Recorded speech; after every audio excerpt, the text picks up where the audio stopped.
OBC சர்டிபிகேட்க்கும் community சர்டிபிகேட்க்கும் என்ன different? இப்போ வந்து ஓபிசி சர்டிபிகேட் அப்படின்னு சொல்லிட்டு பார்த்தோம் அப்படின்னா central government exam like SSC banking ரயில்வேல இருக்கிறவங்களுக்கு அப்ளை பண்றதுக்கு வந்து ஓபிசி சர்டிபிகேட் வந்து தேவை.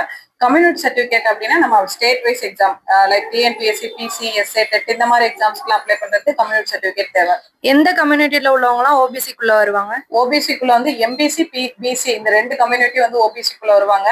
இவங்களோட ஆனுவல் இன்கம் வந்து அதாவது இவங்க ரெண்டு கேட்டகரியா வந்து ஓபிசியை வந்து பிரிப்பாங்க, கிரீமி லேயர் அண்ட் நான் கிரீமி லேயர். இந்த நான் கிரீமி லேயருக்குள்ள வந்து அவங்களோட ஆனுவல் இன்கம் வந்து பிலோ 8 lakhக்குள்ள இருக்கணும்.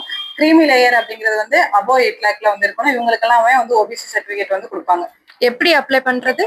இது வந்து பக்கத்துல இருக்க நெட் சென்டர் பிளஸ் இ சேவை மையத்துல வந்து நம்ம அப்ளை பண்ணிக்கலாம். இதுக்கு அப்ளை பண்றதுக்கு வந்து நம்ம photo, ration card, Aadhaar card plus வந்து பேரண்ட்ஸ் அல்லது ரிலேஷனோட கம்யூனிட்டி சர்டிபிகேட் தேவை. இது வந்து கம்யூனிட்டி சர்டிபிகேட் ஸ்டேட்ல நடக்கிற எக்ஸாம்ஸ் கம்யூனிட்டி சர்டிபிகேட் அப்ளை பண்றதுக்கு.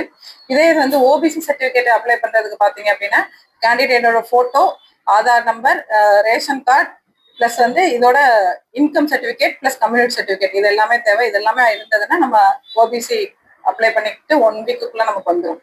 இதனால என்ன யூஸ்?